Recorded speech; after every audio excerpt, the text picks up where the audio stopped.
morning, everyone, and welcome into Wake and Take. It's April 18th, and we had plenty of news happen yesterday.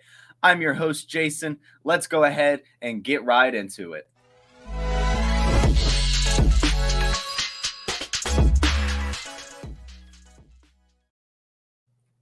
Everyone knows the best way to start off the day is to just talk about a little rookie action. And today, our rookie of the day is tight end Josh Wile or Josh Wiley, however you want to pronounce it. This is a Cincinnati tight end, and he was the epitome of fine, right? All throughout college, he had 3 seasons over the last 3 years where he went for over 300 yards, nothing really much more, nothing much less.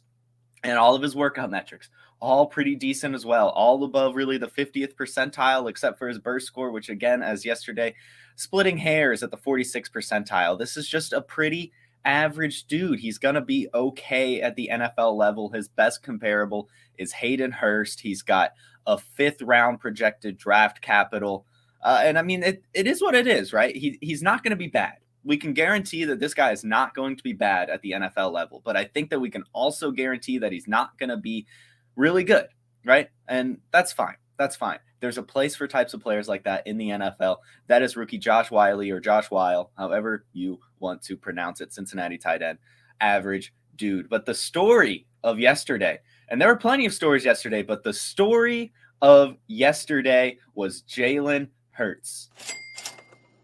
And man, did he cash in some money yesterday. He is now the highest paid player in NFL history. We're going to break down the contract right now because it is massive. It's a 5-year, $255 million contract extension. It'll make him the highest paid player in the NFL, and it includes $179 million in guaranteed money plus a no-trade clause. And just a little bit of, I guess, deeper into it. Over the next 4 years, this is the hit that the Eagles will have against their team salary cap. So this year, it's only going to count $6 million towards their cap.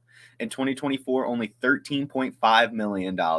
In 2025, $21.7 million. And then in 2026, $31.7 million. So it gets higher and higher and higher. But we have a little bit of a masterclass performance coming in from Howie Roseman. He's done a fantastic job. But before we talk about his masterclass, let's just talk about Jalen Hurts, right? He has just been absolutely fantastic since really 2 years ago. I mean, the guy has just been lighting the world on fire. Last season, in particular, he had 3,701 passing yards, 760 rushing yards, and averaged 25.6 fantasy points per game.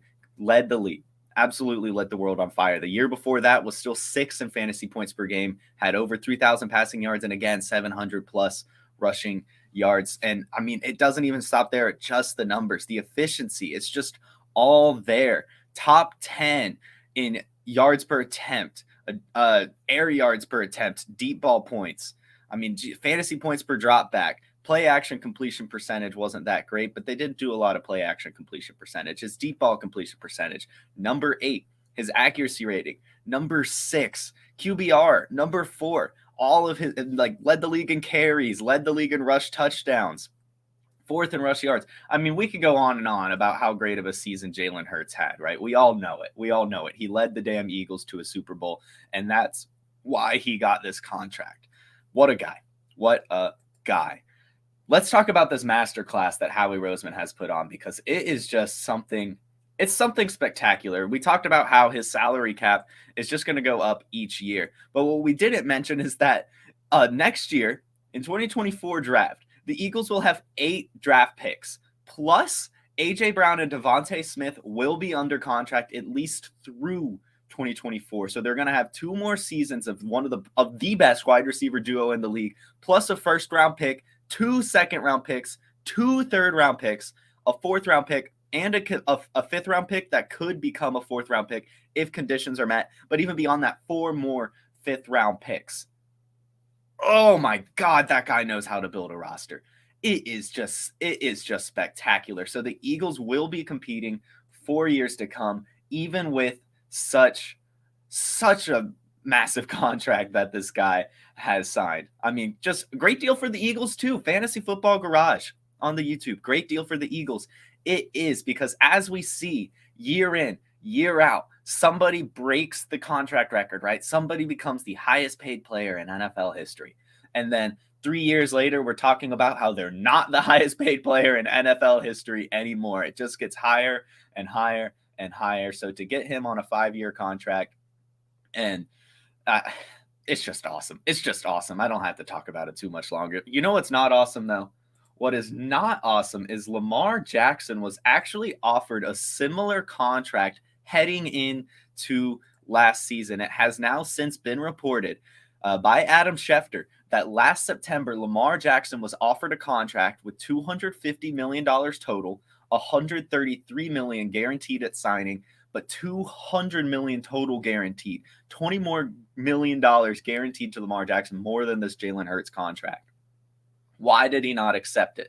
Well, there's obviously he might have felt he want more money, all of these things. But one of the big things, and this is from Brad Spielberger from PFF, he did say that Lamar Jackson was playing on a $23 million fifth-year option last year, and that's probably how much he would have been paid within that contract. So he was just probably getting greedy, to be honest. If we're going to be honest, Lamar Jackson was getting a little bit greedy and wanted some more money, but now it hurts him because if we remember correctly, Lamar Jackson's contract that he was offered about a month ago is less than this $250 million, 200 guaranteed contract. It was like $133 million guaranteed or something like that.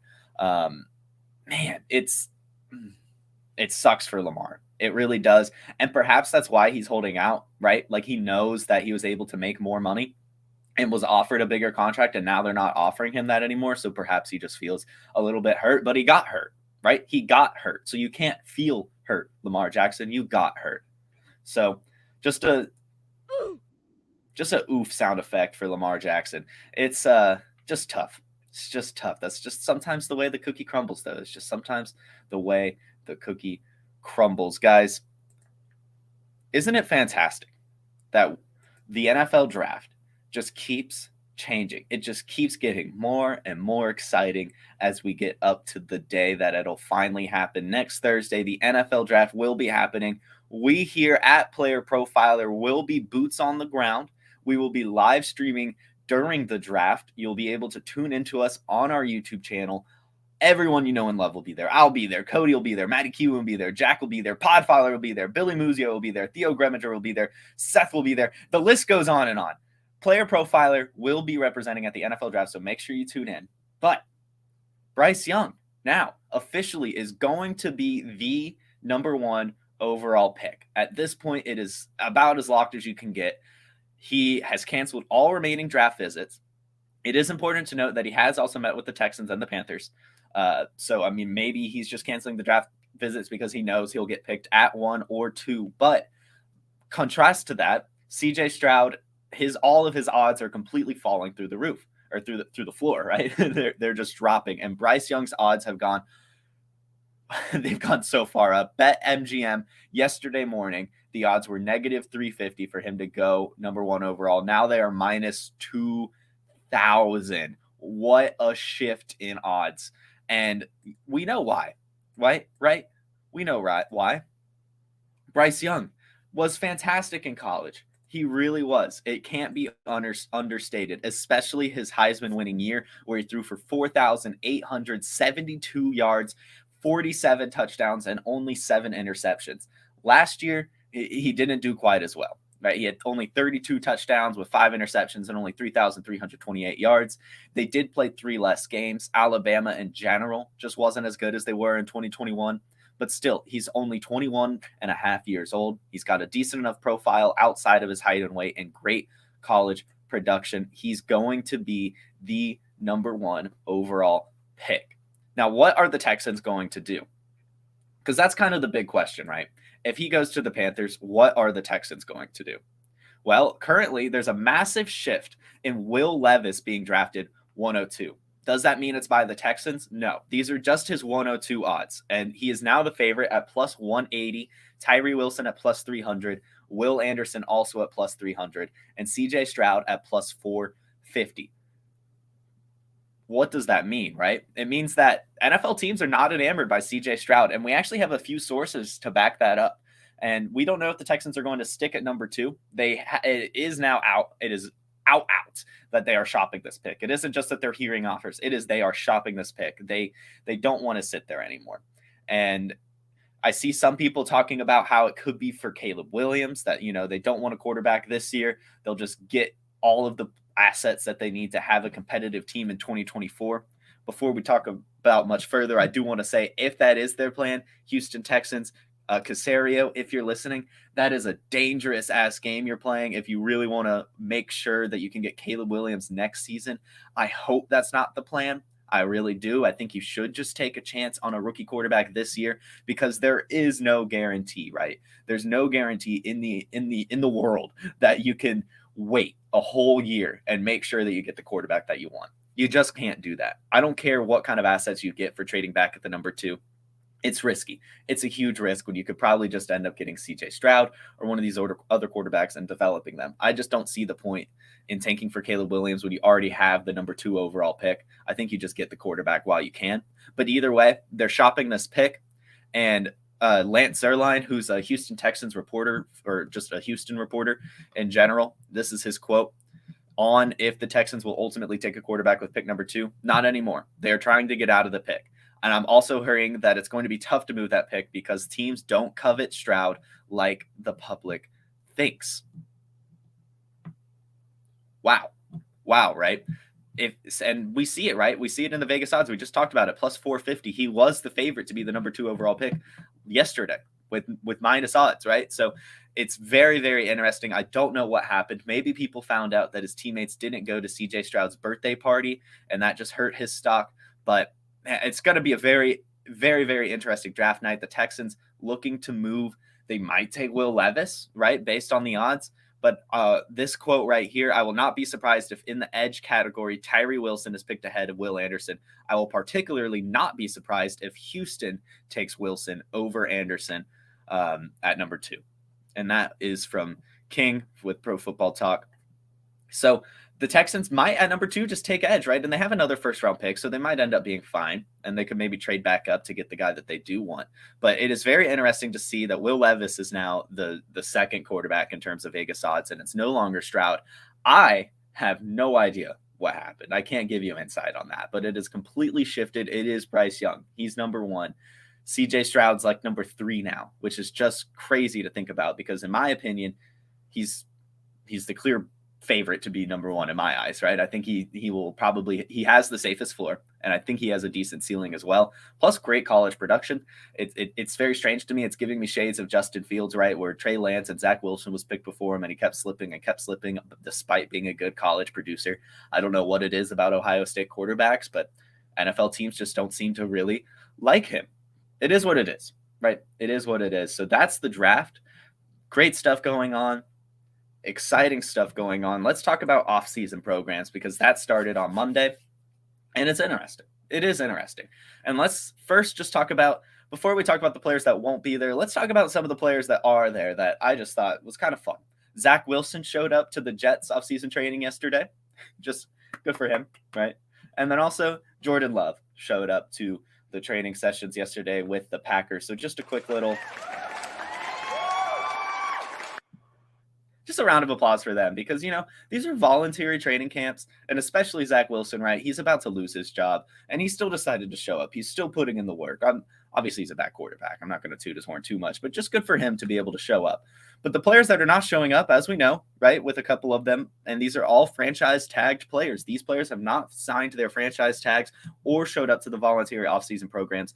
That's Lamar Jackson. That's Saquon Barkley. We've talked enough about them on this show. So much talk has happened about Lamar Jackson. But Josh Jacobs and Evan Engram, those guys are also not showing up and not signing their franchise tender. Now, it's very interesting. We'll start with Josh Jacobs, right? Josh Jacobs, fantastic season. Just had 1,653 rush yards, 12 touchdowns average, 19.3 fantasy points per game. Second in evaded tackles, 6th in breakaway runs. First in yards created. Great job. 3rd in dominator rating. Just a great season for Josh Jacobs. It makes sense that he wouldn't be signing that franchise tag. But if you'll remember when we looked at Saquon Barkley, this is still tied for 8th highest paid running back at $10 million a year. It's not the worst contract in the world. The problem with Josh Jacobs that he feels probably is that he just wants a real contract, right? He wants to sign a contract and he wants to play for a couple more years than just 1 year. He's only 25 years old. And that's crazy to say. Josh Jacobs, I feel like, has been in the league for 20 years at this point, but he's only 25. Only 25, so he wants a big contract. Or not even a big contract. He wants a contract.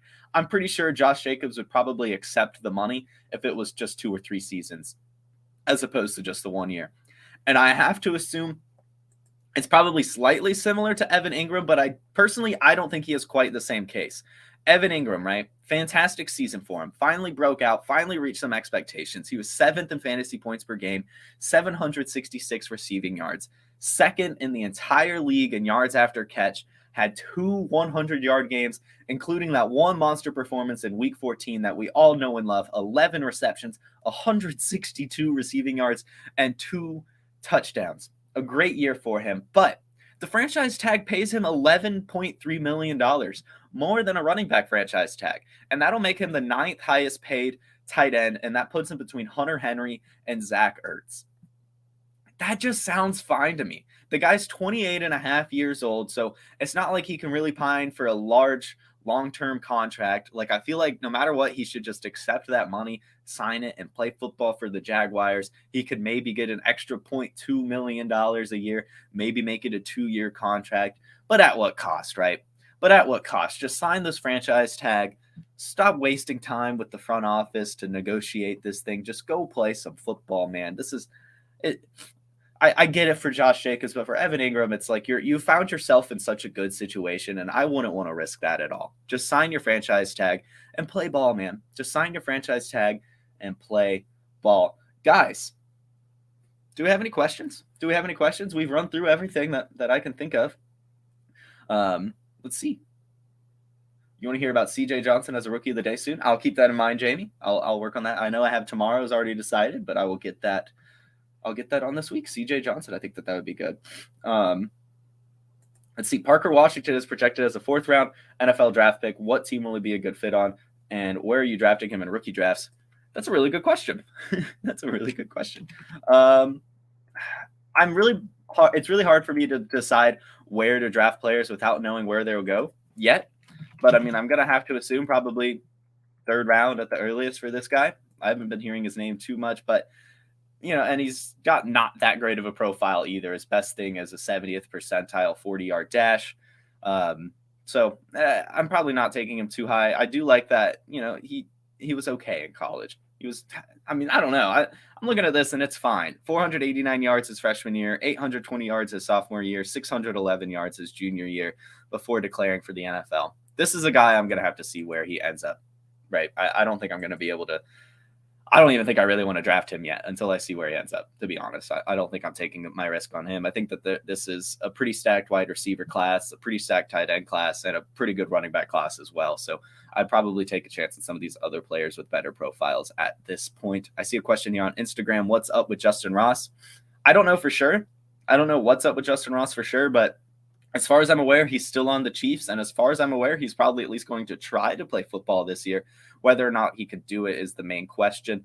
But I mean, if he's available in some of your deeper leagues and you want to take a chance on a Chiefs wide receiver, you could stash Justin Ross. It's not like he's got the greatest profile, but he still went to Clemson and he's still great at contested catches. And that's something that they don't really have on that offense outside of Travis Kelce. So he was good enough in college. Yes. Daddy Tron 888. He was. And I mean, on the Chiefs, right? I mean, you can't really complain about what would happen. I mean, to be honest, just to have a Chiefs wide receiver is good enough in my opinion. But anyway, guys, that seems to be the end of the questions. Thanks a ton for joining me. This was a great episode, and I'll see you all tomorrow at 10 a.m. We have a very, very special guest tomorrow, the very first Wake and Take guest, and it's going to be great. I really hope you guys can tune in tomorrow, 10 a.m. right here on the YouTube channel. You all have a fantastic Tuesday. Hey, you like that video? Be sure to subscribe and activate those alerts so you get notified as soon as new videos drop. And be sure to check out playerprofiler.com. We have all the tools for you to dominate every type of fantasy league. We have a draft kit, Dynasty Deluxe, data analysis, DFS Dominator, and don't forget the player rankings to rule them all.